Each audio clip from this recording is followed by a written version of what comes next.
After understanding mutual inductance and self-inductance, let us do this example 6.10. Obtain the expression for magnetic energy stored in a solenoid in terms of magnetic field B, area A and length L of the solenoid. So we have seen the work done in producing the current is stored in form of magnetic potential energy. So that we are going to see here. How does this magnetic energy compare with the electrostatic energy stored in a capacitor? So we have to compare with the electrostatic energy stored in a capacitor. So we have seen this magnetic energy UB is equal to half Li square. Now let us put all the values. This half will remain same. L is same. What is I? Because B is equal to mu naught Ni. So we have put in terms of I is equal to B upon mu naught N. So we have put this value. Square of this. So this is half. This here L is equal to mu naught N square Al, because the value of L is mu naught N square Al. This remains same. Now let us solve all these things. So what we have, half mu naught N square Al, okay, into B square, and we have in downwards we have mu square, mu naught square and N square. So N square and N square gets cancelled out. One of this mu naught is also cancelled out. So what we get, half 1 by 2, this 1 mu naught, so half 1 by 2 mu naught Al B square Al. So this is the magnetic energy in terms of area, length and magnetic field. So this is, we got the magnetic energy. Now second part, we have to compare this magnetic energy with the electrostatic energy stored in a capacitor. Now for the magnetic, but this is the total magnetic energy. Now let us see the magnetic energy per unit volume. So we have to divide with volume, and volume V is equal to area into length, that is the volume. So this is capital UV. Now when we divide this capital UV by V, we get this small UV. That means magnetic energy per unit volume. So capital UV, this Al and this volume is equal to Al. So Al and Al gets cancelled out. So what we get, simply B square upon 2 mu naught. B square upon 2 mu naught, because Al and Al gets cancelled out. So we have already obtained the relation for electrostatic energy stored in unit volume in a parallel plate capacitor. So that we have already done. So what is that? That was mu E is equal to half epsilon naught E square. Half epsilon naught E square. So we will see an amazing thing just a minute later. Let us first read this. In both the cases, energy is proportional to the square of the field. So this we can see energy is proportional to square of the field strength.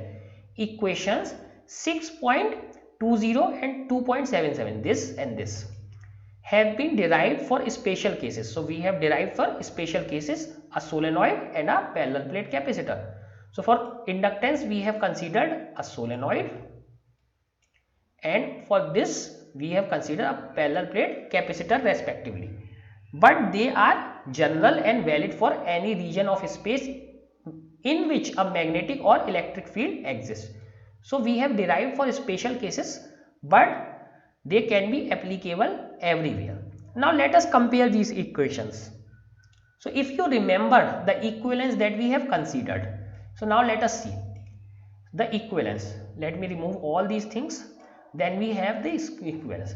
This small ub is equal to B square upon 2 mu naught. And what we learned in this equivalence, this mu naught is equal to 1 by epsilon naught, or epsilon naught is equal to 1 by mu naught, that we have learned, and B was replaced by E.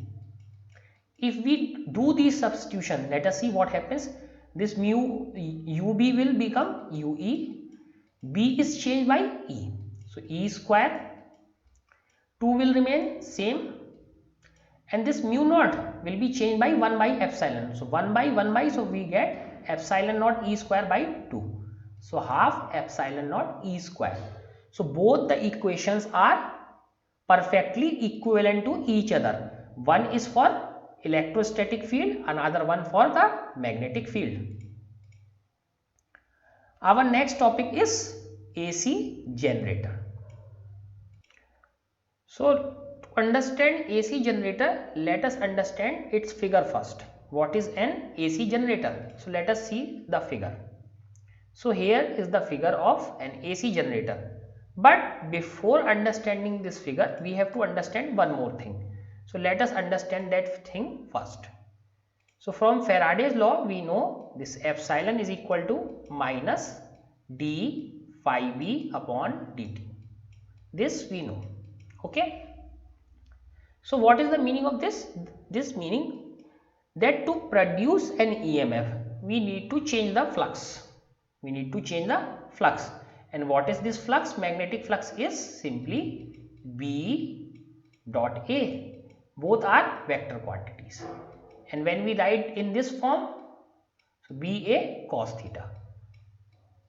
Now in the first case, when we took this rectangular loop and we moved this arm, so what did we do? We simply changed this quantity. So to change this flux, we have to change any of these quantity or all together. So we can change B, we can change A, and we can change this cos theta, that means theta angle. So in first case, we change this area, and just by changing the area, we change the flux associated, and with that flux associated, what we get? We get EMF. Next, we learned the case of mutual inductance and self-inductance. In that, what was changing? Current was changing, and current was associated with magnetic field. So hence area was constant, but since current was changing, hence magnetic field was changing. Since magnetic field was changing, this flux was changing, and flux change gives rise to this EMF. So these two things we have already done. That means we have changed the area, we have changed the magnetic field by changing the current. Now there is a third case. What is third case? We can produce this change in flux by changing the angle. This is the way we are going to generate EMF here, and this is the most common way of generating electricity in our houses. So let us see. So the electricity that comes in our house is called AC. What is the meaning of AC? AC is called alternating. Alternating. ALTER, alternating current. Okay, so this is alternating. Alternate means one up, one down, one up, one down. So step by step, up and down. So this is something alternating. So what happens in AC? AC is a current like a wave. And here we can see up, down. Hence this is called AC. So this generator, AC generator, produces a current very similar to a sine wave. We have learned about sine waves in class 11. So this AC generators generate an EMF which is very similar to this sine wave. That's why it is called alternating current, because it goes up, then down, then up and down. So let us understand the figure of this AC generator. So what we have? We have a north pole, we have a south pole. Okay. So there is a magnetic field in between these poles. So magnetic field is from, since this is outside, the magnetic field is from north to south. So magnetic field is north to south. So this is the magnetic field direction. Now we have a rectangular loop here, rectangular loop. So this is a very similar kind of rectangular loop, or we say it a coil. So this is a coil. This is axle. So around axle it is rotating.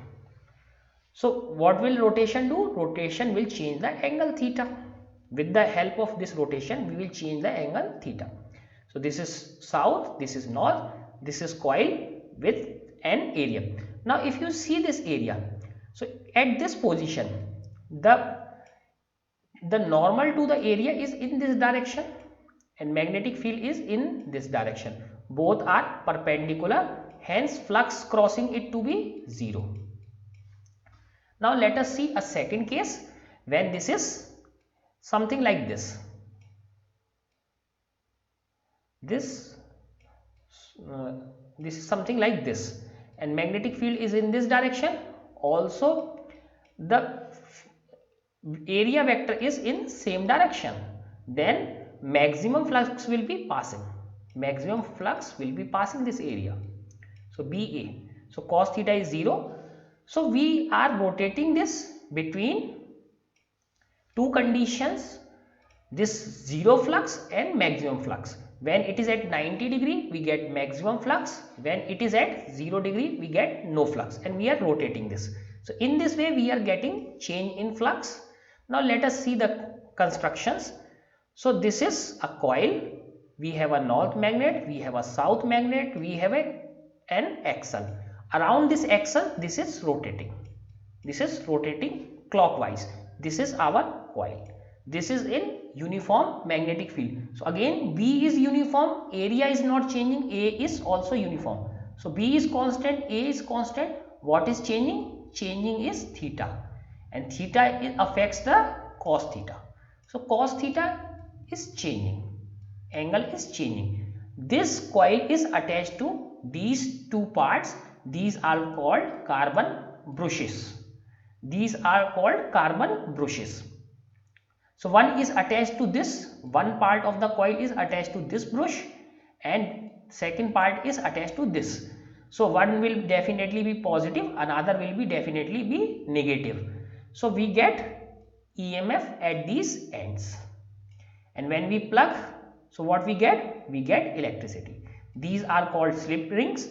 These slip rings help this coil in rotation, and at these ends we get alternating EMF. That's why positive and negative is not marked, because it is continuously moving. What kind of current we get or EMF we get an alternating. Sometimes this is positive, this negative, after some time this becomes positive, this becomes negative.